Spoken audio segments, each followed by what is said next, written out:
to the flag of the United States of America, and to the republic for which it stands, one nation, under God, indivisible, liberty and justice for all.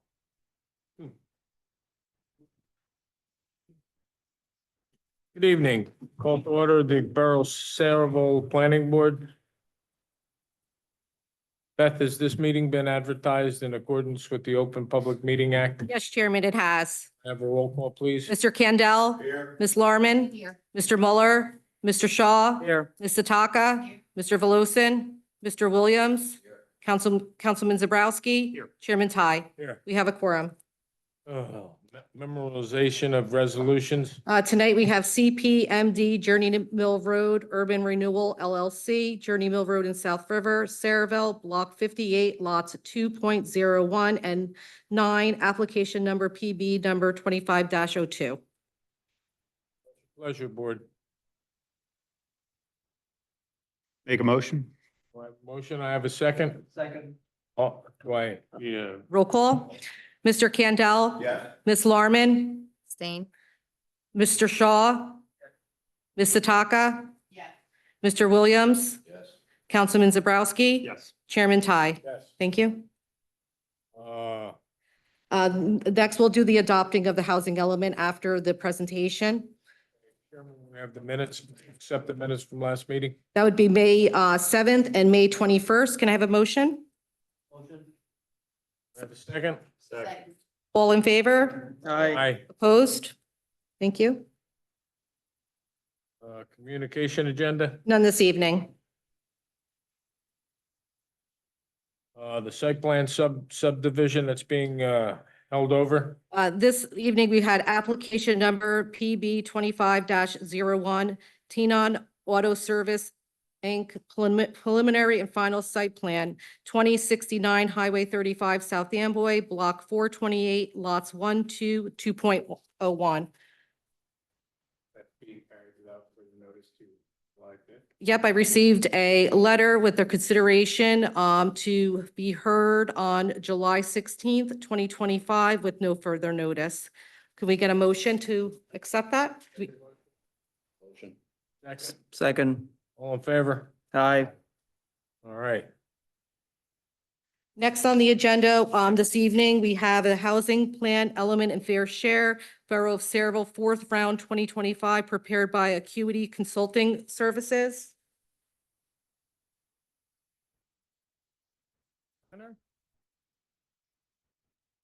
Yep, I'm just gonna pull that up for you, Peter.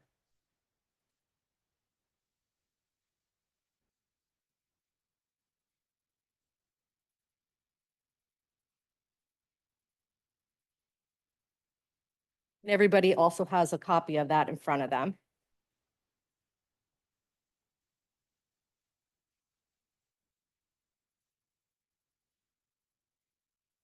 All right. Would you like me to, I can dive right into the presentation if you like. All right, perfect. Well, good evening, everyone. So, yeah, just a relatively brief presentation and then, of course, be happy to answer any questions, even throughout the presentation or afterward. Definitely feel free to jump in. What we've done is prepared the fourth round housing plan element and fair share plan. And what I'll do, the first slide, next slide, please. Thank you. Essentially, I think everyone here is probably familiar with what the document is, but just real quick as a refresher, let's say, it's a housing plan element and fair share plan. The housing plan element component stems mainly from the municipal land use law. And so as one of the elements of the master plan, it's under the purview of the planning board to consider that aspect of the document and really the document as a whole, of course, as well. But that's really the lineage of that. And then for the fair share plan, which is essentially the second half of the document, that stems mainly from the Fair Housing Act. And the two documents, essentially the first housing plan element portion really just summarizes demographics and really basic information about the borough's housing stock, employment, other data. And in addition, we have a vacant land adjustment analysis that we've summarized within the housing plan element portion, which I'll provide a little bit more information about in a moment. And the fair share plan portion has more of the the actual tables where it crunches the numbers, looks at crediting analysis, how you're addressing your obligations, and also discusses some ordinances and refers to some of the appendices, which are ordinances to an extent at this point. We have, and I'll give you a little overview of the process in a moment. The second portion of the process, or the next portion over the next 8 or 9 months or so, would be involving more of the ordinances and things like that. And the only reason I mention that is after this hearing, assume that it's received favorably and approved, it goes to the governing body to be endorsed. And one of the main reasons it goes to the governing body is because of the ordinances that are referred to and included in the document. And of course, we're doing this based upon a state requirement, and helps maintain the borough's immunity from builder's remedy lawsuits, which is the second bullet point there. The borough is, of course, that you have an adopted plan in place from the third round at this point. Protections are in place. This helps ensure the continuation of those protections. Next slide, please. And so what has changed? Make sure we're on the same. That's perfect. No, it's all good. What has changed? So I'll just provide an overview of the process. Essentially, for the fourth round, back in March of last year, the state released updates to the Fair Housing Act. And once those were implemented, it had a series of deadlines. And at this point, what we've already been through is in October, the state released its obligations. And what they were essentially doing at that point is calculating different factors based on land capacity, employment, other factors as well, calculated obligations for every town in the state, and released those. And the legislation was written that by January 31st, each municipality had to adopt a resolution that would essentially either acknowledge or accept those obligations, or that would seek to modify them in some way or contest them. And so what we did is, we took a look at those obligations. For the new construction obligation was 270 units, and we did a land capacity analysis. We did find that the state had overestimated the land capacity in the borough. So we put let's say a competing estimate calculation, essentially, that we put that forward and proposed that to the state. Fair Share Housing Center kind of got wind of it and intervened, and it began a negotiation process. And where we settled is, we started with 270, we proposed 210, and then we settled at 240. And so that's one of the documents that's appended to the housing element, is basically those documents showing how it came to be that the obligation was 240. Now with that, actually, I'll just finish I'm going to talk about the vacant land adjustment in a moment, which is another important piece of that, because it's actually been reduced further. But just to round out the process explanation, so we did, make that January 31st deadline. That's in place. The next major deadline is June 30th. And by June 30th, we have to adopt the housing plan element and fair share plan at the planning board. Within 48 hours of that adoption, it has to be filed with the court, which would be done, online electronically. And then following that, the governing body has to endorse the plan. That may either be in June or July. At this point, I think we're on track for July, which is completely fine. And then from July 1st through August 31st, there's a 60-day period where developers or interested parties can voice a concern or an objection, and that's statewide. Every municipality has that same time period. As of August 31st, the time period closes, and then what we're anticipating, if there's no objections, is the timeline would just continue, and we would have until March of 2026 to prepare ordinances that would basically be, once they're adopted, they'd be appended to the housing plan element and fair share plan. And those could be, for example, there's a couple of new sites proposed. There might be an overlay zone, for one of the sites. There could be, almost certainly will be updates to the existing affordable housing ordinance, because the uniform housing affordability controls are just about to be comprehensively updated. And then they're updating some other regulations as well. So basically, I don't expect anything to be, like groundbreaking in terms of the difference of what we already have on the books, but there'll be some details we'll have to amend and things like that. So I'll definitely keep everybody updated as far as that goes. And then beyond that, it's just kind of the operations, the continuation phase of the next 10 years is essentially what this housing element covers through 2035. And next slide, please.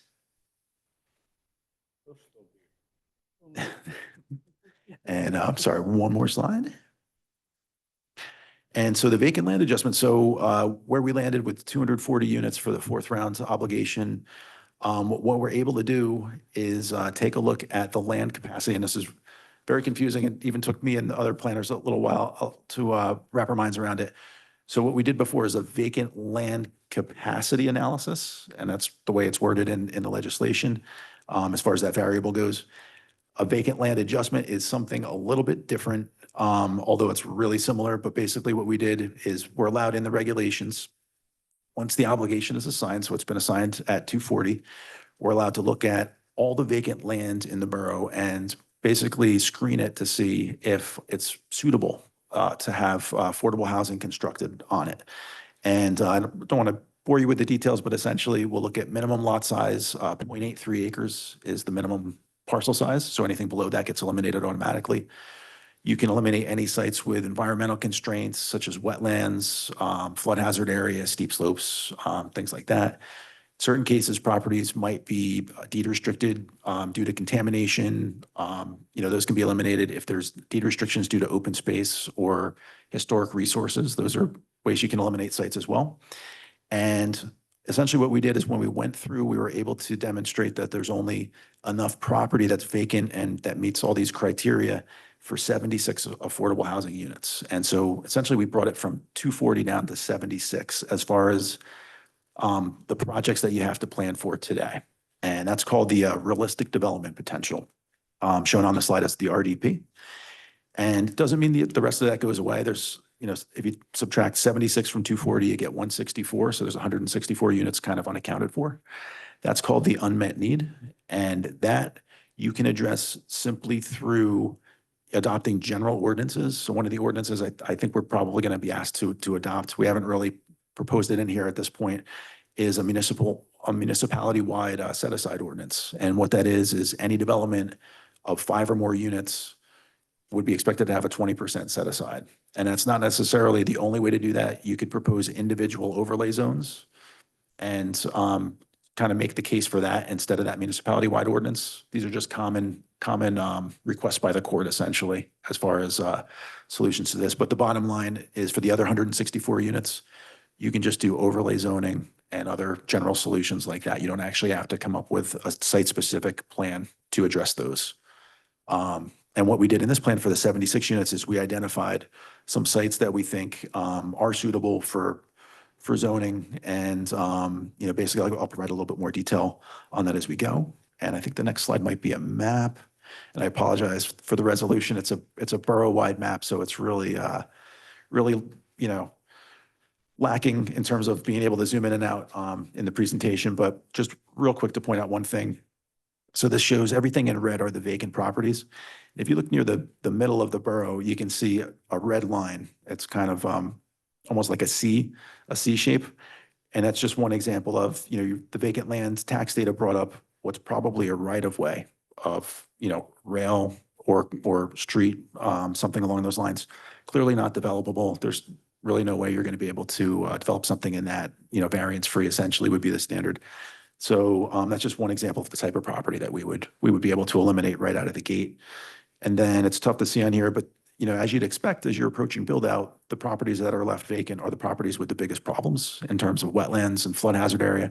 So it kind of makes the job a little easier at this point versus if there was a town with a lot of what that was nowhere near build out, you'd have a lot more property to contend with. But a lot of the low hanging fruit property has already been developed. So we dropped properties with wetlands and stream corridors where you have a riparian buffer, flood hazard areas and things like that. So it's just a real quick, some real quick highlights on the vacant land adjustment map. And next slide, please. Yep. And perfect. So prior round compliance. So you have a housing plan element and fair share plan already on the books. And what we did in this case is we tried to stick as closely as we could to that, just because it's already been recognized by the court as valid through a settlement agreement. It's been time tested. It's been on the books for a while and it stood the test of time. So we like whenever we can to rely on those just because it's it's already been proven, and not to mention that many of your sites have been constructed, which is great. Still have a few pending, but that's okay. That's pretty typical.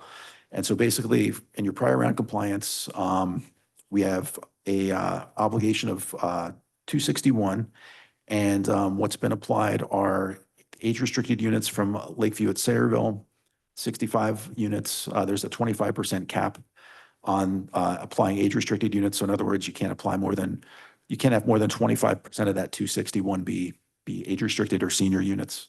So that's why that was limited there. So the rest of those units have been carried forward.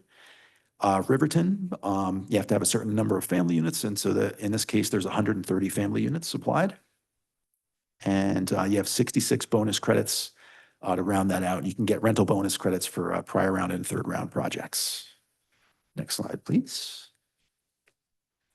And so for third round compliance, and again, we try to stick close to the existing plan.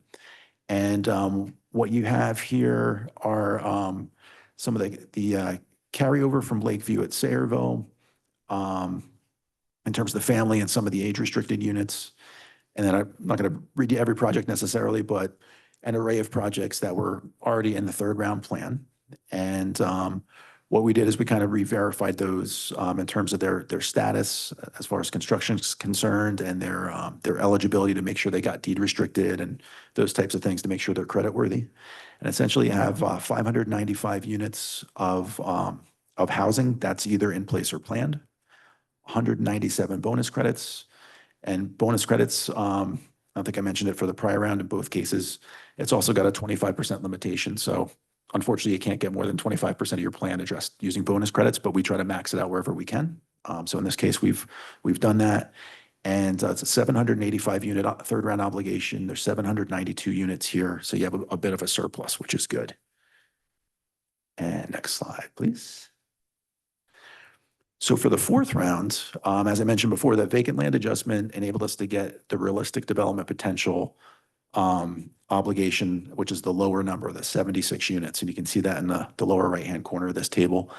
And essentially, these are the projects that we, in this case, in the case of realistic development potential, you have to get site specific. And so what we did is, there's some mapping in the housing element that shows these sites. So essentially, there were some commercial properties on the eastern side of town near regional roadways. So we wanted to avoid creating any kind of traffic issues, through this plan. Those were chosen. There's sites along Ernston Road, right near Route 9, and Raritan Street Park and Ride as well. Commercial properties adjacent to it as well. Those were identified as potential for zoning for either an overlay or a change in existing zoning to permit multifamily housing that would include a set aside for affordable housing. And so what we have for those sites and for all the sites that you see here is the number of units we anticipate that those sites would generate as far as affordable units. So it's a total of 57. And bonus credits at this point, they're not constructed. We're claiming 19. The court, it's a new process for everybody. We're going to see if they'll let us claim them at this point. We're certainly going to make the case to do that, and they'll be fully credited once they're constructed. We've been able to do that in the past rounds, so we'll definitely give that a go in this round. And total 76 units. And the one other project that I guess there's two others that I didn't mention. The Mako site is a site next to Kennedy Park. It's a substantial size, I guess, and what we would hope a yield might be from that is, for example, 22 age restricted units as a set aside of a larger project. That's just, at this point, a kind of on the same level as the zoning. It's not a conceptual plan that we've received or anything like that. It's really just an estimate based on the regulations at this point. And last but not least, the special needs project up top. It's a really efficient way to address an obligation. So we've included at least one special needs project we put in for 4 units, but it's actually credited by the bedroom. And so the example I like to give with this is if you have a ranch home somewhere in town with 4 bedrooms, if we were to do a typical rental or for sale unit that was affordable, you'd get 1 credit And if you were lucky enough to be near a train station or it was an infill development, you might get a half a bonus credit. So your best case scenario is 1.5 credits. If it's special needs, you get credited by the bedroom. So that same ranch house, you get 4 credits and you're allowed to get 1 full bonus credit per bedroom. So you get 4 bonus credits for a total of 8 credits versus 1.5. So it's incredibly efficient. There is typically a subsidy needed. So what we would typically recommend is if there's a home that's fallen into the borough's hands due to foreclosure or for another reason, that's, a great use of that property is to convey it to typically nonprofits operate the special needs facilities. And they could be for autism, MS, different, whole host of different things. And you would have control over what, who that nonprofit is and who's gonna reside within that facility. But and in other cases, if there's a small infill property that falls into the borough's hands for whatever reason, that's also, a great potential opportunity to work with a special needs operator to do that. And for each of these things, one of the things that we'll probably hear a little bit of feedback from the court on is the a phasing schedule. But theoretically, at this point, there is the next 10 years, really, especially for these sites that are zoned, to see some results from these things, from what's proposed. Special needs, it's 100% affordable housing project. We'll see if we can get that phased, what kind of timeline they may want. In some cases, they like to see 2 years. In other cases, it's been open-ended. So we'll get some feedback on that and I'll keep everybody updated. And I think I may have just one more slide here. And then the last slide's a map just for reference. Final slide. The unmet need, as I mentioned before, it's 164 units. As you can see here, we've identified 64, but the other part of that that's not shown on this slide, it's recognized in the housing element though, is your general ordinances that you have on the books that would yield potentially more units over time. But essentially the sites that you see here, Ernst Road North and Raritan Road Park and Ride, again, commercial sites that might be suitable for redevelopment or some renovation and some addition of some residential units. Gillette is a project, I believe it's Gillette Towers, and they're looking to do another building. And it says age restricted here. We put that in there as a placeholder. It could be special needs units. In fact, we probably would prefer that it's special needs, just because it'll provide a greater benefit to the borough.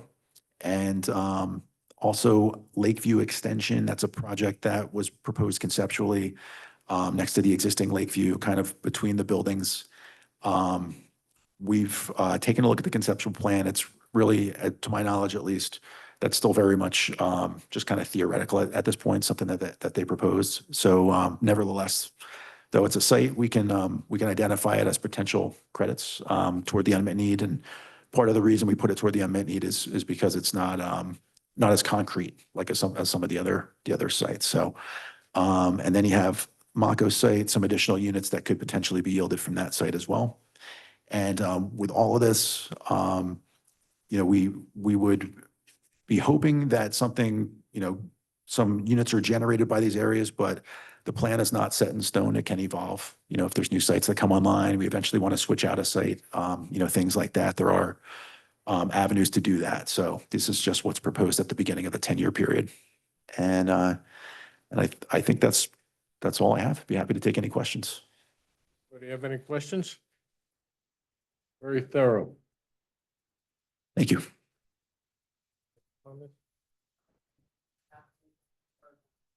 The council? Right. So what the board will do is, the board is actually the one that adopts the housing fair share plan. And then eventually it goes back to the council, and they endorse it. And I think, we maybe should just open it up to the public just because it's technically a hearing. Okay. And then the board can vote on it. I'd like to open up to the public. Make a motion. Get a second. Second. All in favor? Aye. Anybody from the public like to speak? Anybody from the public like to speak? Hearing nobody, we'll take a motion to close the public. Motion to close. Second, Second. all in favor? Aye. Need a motion to accept the housing plan element of fair share plan. Motion. I have a second? All in favor? No, it needs to be roll call. Okay. Mr. Kendall? Yes. Ms. Larmen? Yes. Mr. Shaw? Yes. Ms. Sataka? Mr. Williams? Yes. Councilman Zabrowski? Yes, but what comment too? I just want to thank Peter and our other professionals who were worked together very collaboratively to come up with this plan. It's not easy. It's complicated. And I appreciate the fact that you made the process smooth for us. I think it's creative, but definitely attainable. And it doesn't create simple areas where all of a sudden we're going to have large numbers of affordable housing. I think the obligation is spread within mixed uses and other uses as well, particularly I think needed uses such as the special needs. So I appreciate your efforts. And yes. And Chairman Tai, thank you. Okay, next on the agenda, open old business, new business, administrative matters. Our next meeting is July 16th, which we will have this Tenon Auto Service. And also, I believe Vina, the planner, will have her two need of the redevelopments for Main Street and Ernston and Mini Mall Road for that next meeting. Having no other for. We need for the public, make a motion? Motion. Second. All in favor? Anybody from the public like to speak? Anybody from the public like to speak? Hearing nobody, I'll take a motion to close the public session. Second. All in favor? Any opposed? The ayes have it. Motion to adjourn? We'll make a motion to adjourn. Second, all in favor? Thank you very much. Thank you. Have a great for- evening. Thank you.